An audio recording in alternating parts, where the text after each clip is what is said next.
The Digest's poll at the 200,000 mark. The Literary Digest, July 22, 1922. More than 200,000 votes have been received and are tabulated herewith in the Digest poll of 10 million voters of the nation on the questions of Prohibition and the soldier's bonus. The net result in the Prohibition column of this more than doubling of the first return published last week seems to be a slight decrease of wet sentiment. Expressed in percentages, the relative strength of dry, moist, and wet sentiment in the first week's returns ran: those favoring the continuation and enforcement of the present laws, 34.28%. Those favoring modification to permit light wines and beers, 41.9%. Those in favor of the repeal of the Prohibition Amendment, 23.82%. The present doubled vote, as tabulated in summary on this page and in detail on the page following, shows the percentages as 36.94, 41.05, and 22.01. The change, it will be seen, has been very slight. It remains true that the voters, counting both those who vote for modification and repeal as against the present law, are registering themselves strongly against the continuation and enforcement of the Prohibition Amendment and the Volstead Act. It remains equally true that they are registering themselves strongly in favor of the Prohibition Amendment, admitting that a large proportion of those favoring the modification of the Volstead Law would by no means go back to the free days before the passage of the Prohibition Amendment. This frame of mind, that is, opposition to the old wide-open regime, combined with opposition to a completely dry nation, is emphasized in the thousands of letters about the poll which are coming in from all parts of the country and all sorts of people. The most common burden of these letters, among those who attack the Volstead Law, is opposition to the saloon and all it stood for. Some hundreds of writers suggest laws as obtained in Quebec and British Columbia, where there are no saloons, but citizens may buy what they wish from government stores. The Volstead Act is an absolute failure, except that it put the saloons out of business, writes a real estate dealer in Omaha, Nebraska, speaking for this large contingent. Uncle Sam is the only one who can dispense liquor and do it right. And a designer and manufacturer of art embroideries in Rutherford, New Jersey, puts himself on record as against any restoration of the saloon, but for some law for the restricted sale of pure liquor and the government supervision. Such proposals as these, the strict prohibitionist reply, are attacks on the Constitution, specifically on the 18th Amendment. Some of the more vigorous upholders of this point of view even consider that, since the whole question of prohibition has been decided by the 18th Amendment, there is no way in which a lawful modification of the present laws in favor of light wines and beers can be obtained. Thus, William H. Anderson, State Superintendent of the Anti-Saloon League of New York and President of the Allied Citizens of America, after being shown the Digest's first returns, set forth his views in the following statement.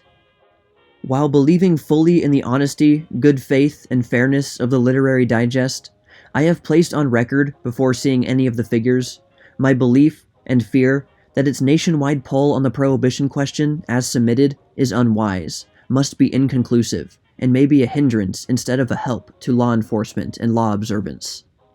In the first place, there is a clear and fundamental distinction between taking a poll on a question which is yet to be decided and taking a poll on a question which has been decided. In the latter case, the issue inevitably presented to many minds is whether the law which represents the decision shall be enforced. Question 2 or B. Do you favor a modification of the Volstead Law to permit light wines and beers is inherently vicious, in that, by implication and without authority, it seems to concede the liquor claim which is unqualifiedly challenged by the friends of Prohibition, that wine and beer of sufficient alcoholic content to satisfy the wets can be manufactured and sold for beverage purposes without violation of the 18th Amendment. Former President Taft, most eminent of the anti-prohibitionists, now Chief Justice of the United States, said 2 years ago, I am not in favor of allowing light wines and beers to be sold under the 18th Amendment. I believe it would defeat the purpose of the amendment. No such distinction as that between wines and beers on the one hand and spirituous liquors on the other is practicable as a police measure. I did not favor national prohibition when it was an issue. It has been adopted under constitutional forms by the people, and it should be enforced in good faith. Any such loophole as light wines and beer would make an amendment a laughingstock. By this poll in this form, The Literary Digest is impliedly assuring those who vote in the affirmative on this second proposition that their objective can lawfully be secured provided they show sufficient strength. This, in fact, reinforces the campaign of misrepresentation upon this question, which has been unscrupulously pushed by a nullification press. From the reaction already apparent from the prohibition forces within my own state, I am convinced that a considerable proportion of those in favor of prohibition will refuse to participate in this poll, on the ground that they are not willing even to that extent to countenance the submission of what they believe to be an improper question. If this be generally true, and because of this scruple I shall decline to give any general advice or make any general request to friends of prohibition to participate, while on the other hand the wets, recognizing the advantage to them in this situation, are already making efforts to utilize it for their own advantage, then the result will not only not be an accurate index of national sentiment, but may be also the means of hampering officials from the president down who are trying to enforce the law, and of postponing general recognition of the fact that the only issue on prohibition in America today is a simple choice between enforcement and observance on one hand and anarchy on the other. This attitude that there is no alternative between an absolutely dry America on the one hand and a state of anarchy on the other came out very strongly when Secretary of War Weeks gave his recent interview in favor of light wines and beers to a group of newspaper correspondents at the Pennsylvania Military College. Several correspondents of the Digest now repeat the arguments used then. Thus, the president of a lumber company in San Francisco writes that, "The only hope for those who want light wines and beers is to repeal the 18th Amendment, and the vote of 13 legislatures can prevent this." The Prohibition Amendment was adopted, of course, by state legislatures, and a very significant fact comes out in checking up the present Digest poll by states. In spite of the popular majority on the other side, reaching the proportion of nearly 2 to 1, the states are classified by the small vote so far received for most of them as 25 to 21 in favor of strict enforcement, leaving out 2 states with very small votes, both of which are tied for enforcement and repeal. Representatives of organizations in favor of a modification of the present liquor law, as well as Mr. Anderson of the Anti-Saloon League, previously quoted, have been asked to comment, in accordance with the Digest policy of treating both sides of debated questions, on the first returns of the poll. Their replies will be given next week.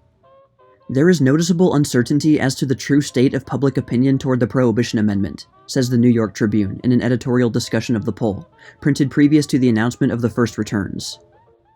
Such uncertainty the Literary Digest may lessen, if it does not end it. As an indication of sentiment, the returns from 10 million ballots should be fairly accurate. Whatever the final tabulation, it will furnish a definite indication of popular sentiment. To the degree that both sides refrain from propaganda, the findings will be valuable.